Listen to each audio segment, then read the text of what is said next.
Iya, Badong. Ate! Ate Kim! Iya. Iya, kamusta ka na? Sana mapatawad niyo ako ni Badong kung iniwan ko kayo noon. Ginawa ko lang naman yun eh. Para gumanda yung buhay natin. Pero ang totoo niyan, hindi ko talaga kayo pinabayaan. Ate Kim, wala naman po akong sama ng loob sa'yo eh. Pero kung di nyo naman po kami pinabayaan, bakit ang tagal nyo pong hindi nagparamdam? Tignan nyo po, dito lang po kami nakatira sa lansangan. Iya, ang totoo niyan. Nakulong ako. Pagbintangan akong nagnakaw sa amo ko. 4 na taon na akong nakulong. Pero huwag kayong mag-alala. Ngayong nandito na ako. Babawi ako sa inyo sa mga pagkukulang ko. Tama nga yung hinala ko, Ate Kim. May nangyaring masama sa'yo. Kaya pala ang tagal mong nakabalik at hindi nagparamdam. Iya, bakit naman umalis si Badong? Hindi ba siya masaya na nakauwi na ako? Ate Kim, sa totoo po niyan, ang laki po ng sama ng loob sa inyo ni Kuya at sinisisi ka niya po kung ba't nagkaganito yung buhay namin.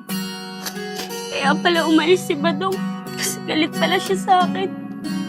Pero pag nakausap ko siya, ipapaliwanag ko sa kanya ang lahat kung ano talaga yung tunay na nangyari. Ate, sobrang miss na kita. Rin iya, sobrang miss na rin kita. Ayun yung kuya ko.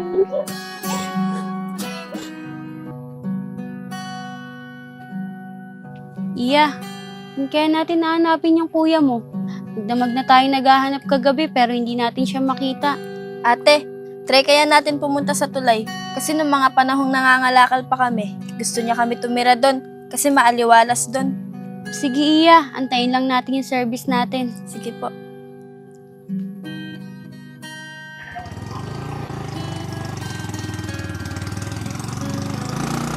Ito na pala yung service natin eh.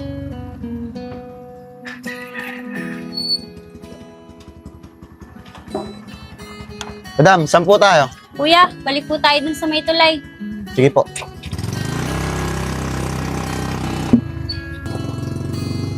Iya, bagay na bagay sa'yo yung binili kong damit. Tamang-tama lang yung mga nabili ko para sa inyo. Ate, huwag yun na pong isipin yun. Ang mahalaga, kakasama na po tayo. Kaya nga eh. Iya, sana mahanap na natin yung kuya mo. Para maipaliwanag ko sa kanya kung bakit matagal akong hindi nakabalik. Ate, sigurado naman ako na kapag napaliwanagan mo si Kuya, maiintindihan ka niya. Kaya sana nandun siya. Sana nga iya. Kasi gusto ko na rin makasama yung kuya mo eh. Miss na miss ko na rin siya.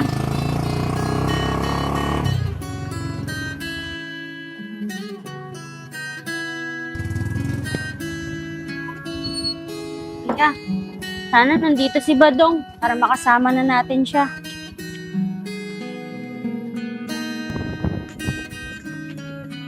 Iya, wala dito si Badong ah. Tara ate, dun tayo sa dulo, baka nandun siya. Sige, tara.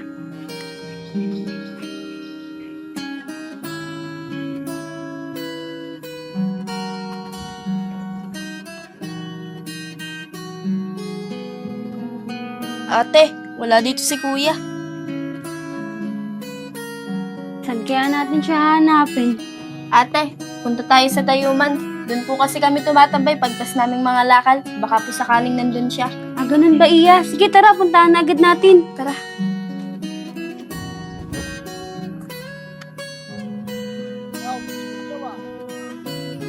Tara po Kuya, doon po tayo sa Tayuman.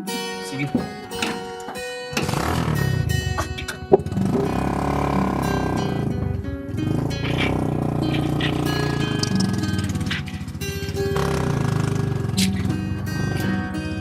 Kuya, dito na lang po. Ate, dito kami tumatambay ni Kuya pagtas naming mga lakal. Sige, iya, puntahan na natin. Baka nandiyan.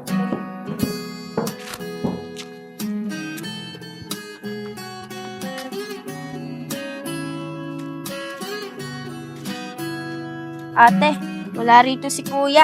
Pero dahil nandito na rin naman tayo, punta tayo sa taas.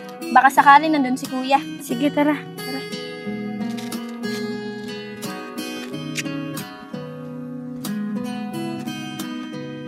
Kuya, diretso po tayo sa taas.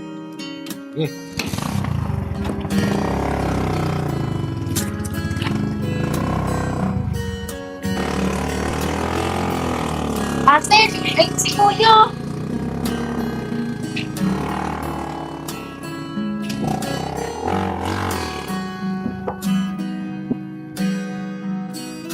Badong, Badong, Oh, ba't nandito ka? Pagtapos mo iwan kami ni Iya, saka magpapakita kung kailan sobrang hirap na ang buhay namin. Badong. Hintayin mo muna ako magpaliwanag. Totoo niyan. Nakulong ako ng 4 na taon. Napagbintangan ako nagnakaw sa amo ko. At ang totoo, minamaltrata din ako ng amo ko. Alam mo ba? Hindi ko kayo pinabayaan. Habang nasa kulungan ako, iniisip ko kung ano yung buhay niya dito sa Pilipinas. Kuya, totoo yung sinabi ni ate. Kaya sana maniwala ka sa kanya. Kasi mas mahirap yung nangyari kay ate kaysa sa atin. Kasi nakulong siya sa ibang bansa. Ganun ba ate? Pasensya ka na. Hindi ko naman alam na ganun pala nangyari sa'yo. Pasensya na ulit kung nagtanim ako ng galit sa'yo. Badong, hindi naman kita masisisi na magtanim ka ng galit sa akin sa sobrang tagal kong hindi nagparamdam sa inyo. Sige po ate. O ano, tara na, sumama ka na sa amin. Kakain tayo sa labas at bibilan kita ng mga bagong damit. Tara po ate. Ate, sobrang na-miss po kita. Kayo rin naman sobrang na-miss ko. Tara, punta tayo sa SM, mamamasyal tayo at kakain tayo sa labas. Tara po. Kuya, tara na po.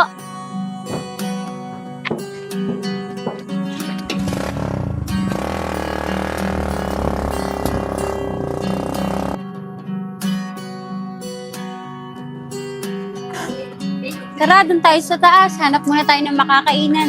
Sige po ate Kim.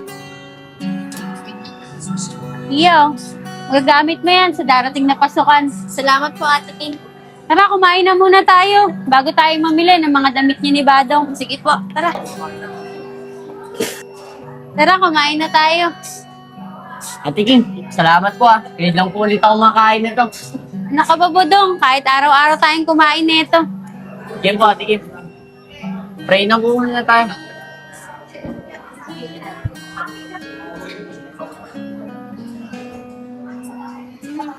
Tara po ate Kim, kain na po tayo.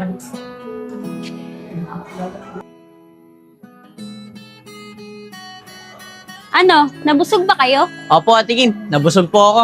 4 na taon din po nakalipas noon nakakain po ako dito. Hayaan mo bukas, Badong, dito ulit tayo kakain. Tara na, bibilang ko pa kayo ng mga damit. Tara po.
Tara, doon naman tayo sa kabila. Hindi pa kasi nakakapili si Iye. Salamat po dito, ate, ah. Walang anuman, Badong. Tara.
Ano, may bibilin pa ba kayo? Tara, mag-ikot-ikot pa tayo. Maaga pa naman eh. Ate, uwi na po tayo. Sakit na rin po kasi ng paa ko eh. Tsaka marami na rin po kaming nabili ni kuya. Ah, ganun ba? O sige, tara na.